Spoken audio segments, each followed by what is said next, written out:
Welcome, friends of the Greasy Shop Rag. Today we're going to look at part 3 of the Bedslide build for the big ass station wagon Yukon XL.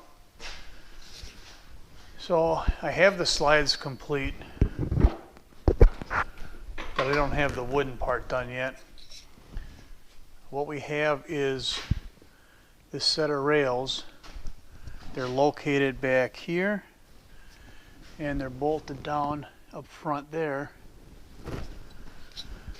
The rail itself is 5 feet long. The space between here is 4 feet wide, so there's enough room for a sheet of plywood. So I showed you my latching mechanism before. It's locked in place. It's not going anywhere. If we take a look from the side, you'll see that the plywood is going to come to right here. So I'll be able to easily access anything that's on that bed slide. Now if you remember, I had a couple of goals, and one of them was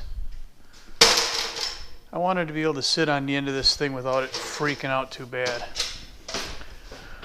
So I'm sitting on it right now.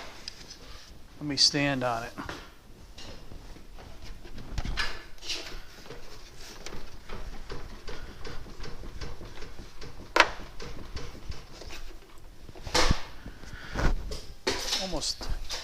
Almost lost my balance there for a second.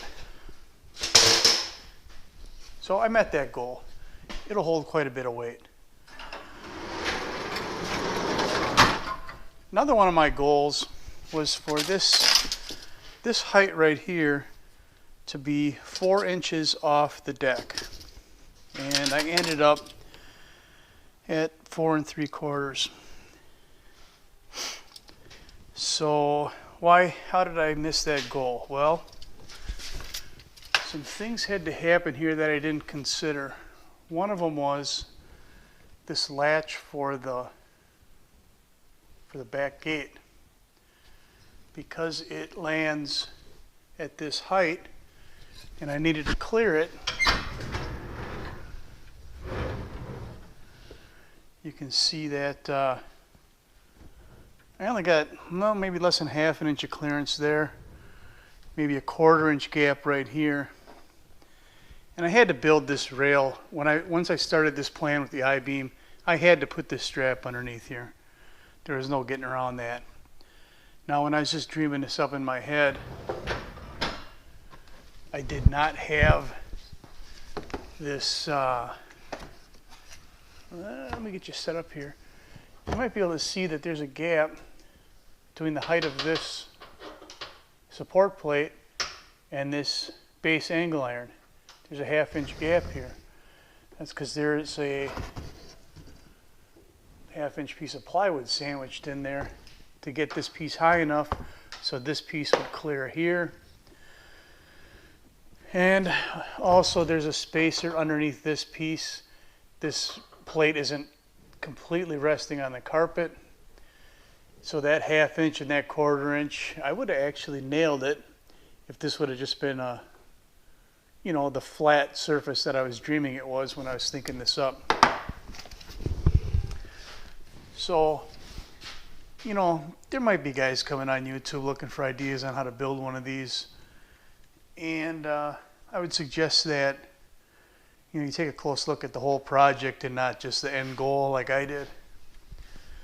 That's actually this height, 5 foot by 4 foot, that's 10 cubic feet of space that I don't have anymore.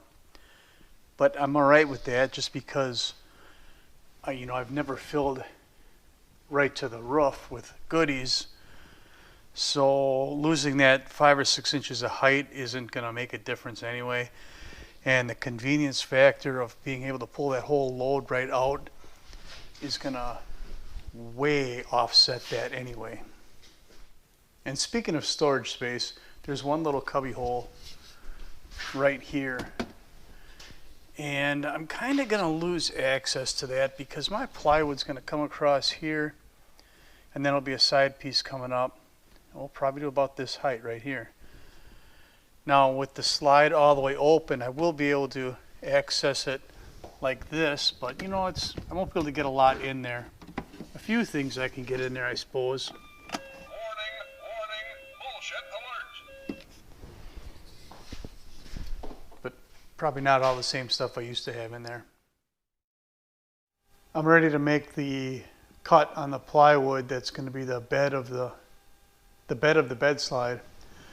And I'm going to use this handy dandy Harbor Freight clamp and cut guide. I think I paid 15 bucks for it or something. This is the first time I'm trying to use it. But if it works as a guide for my saw, I guess that's all that really matters, right? So I'm already digging this. I mean, I'm using this bed slide as a workbench, and I kind of jerry-rigged a set of helping hands over here.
Okay, newbie mistake, take two. This time we'll have sound and actually video. I forgot to hit the record button before. So I really wanted to show you the very first attempt at removing the bed slide on my own. And it went pretty good. But like I said, I forgot to hit the record button, so you gotta take my word for it. Down here we have the release latch. Pull the slide out. It'll stop right here. There you have it. Now, in the last video I said that it's just a simple matter of removing a bolt. Let me find my wrenches here and see just exactly how simple this really is. Get underneath, and I have, well, first I have to release the catch and move this big nut off the bump stop here. Let me see if I can get this camera hooked up somehow. Okay, we're back. There's the big nut I have to remove. It's actually a bump stop. When it hits that rubber, then it won't come out any farther. We're gonna remove this. I got enough threads on there, I guess. Now, this will clear this space right here. So let's find out just exactly how easy this is. Get you set up here. I'm hoping you can see from.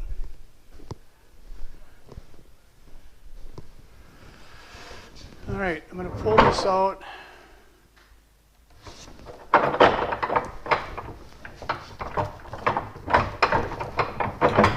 Let's see, how did I do that last time? There we go. Keep getting that hook caught on the wrong side of the catch.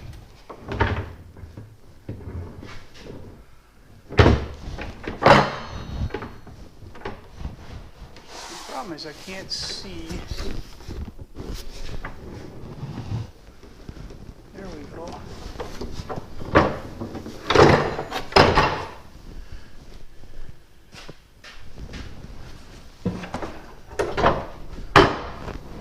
There. Was that easy? I don't know. Is jumping 14 Greyhound buses easy?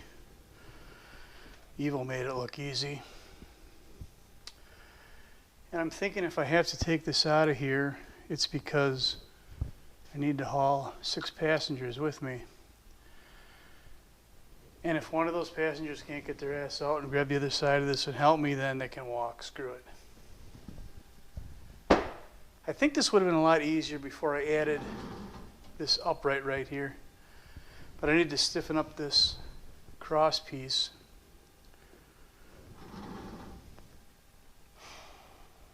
So let's see how easy it goes back together. I mean, I don't have to lift the weight of it. I just have to get it lined up and make sure it doesn't slide out of control. Once I get that first bearing in there,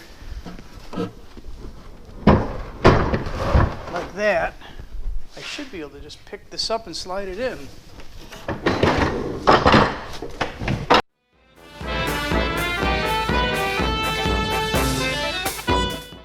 What the hell? The answer is no. It's not easy. All right, now I'm getting pissy.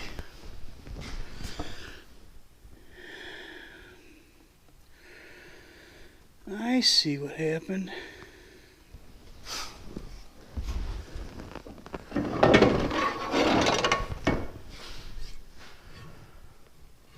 Well, that ain't gonna work. I forgot that I only tacked this piece in there.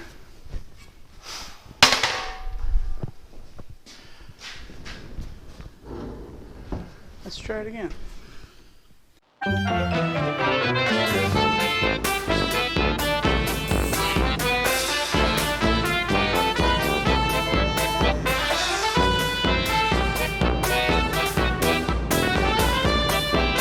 I should probably go back and read the instructions, huh?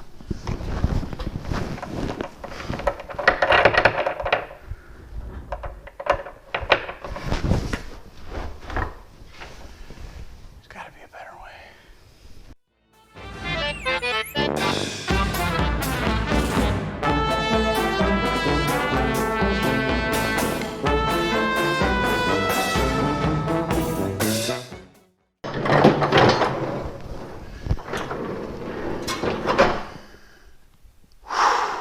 Easy.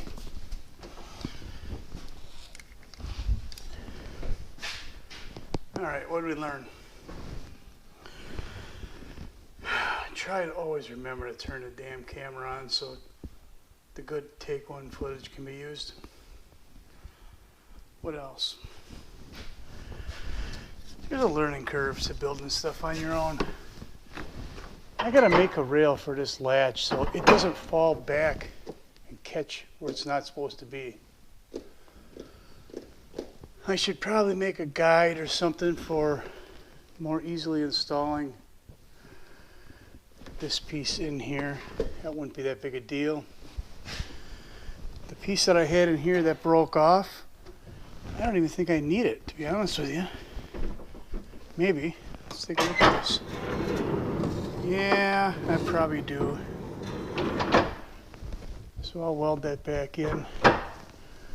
My spring is hitting on the I-beam. All right, more work is needed.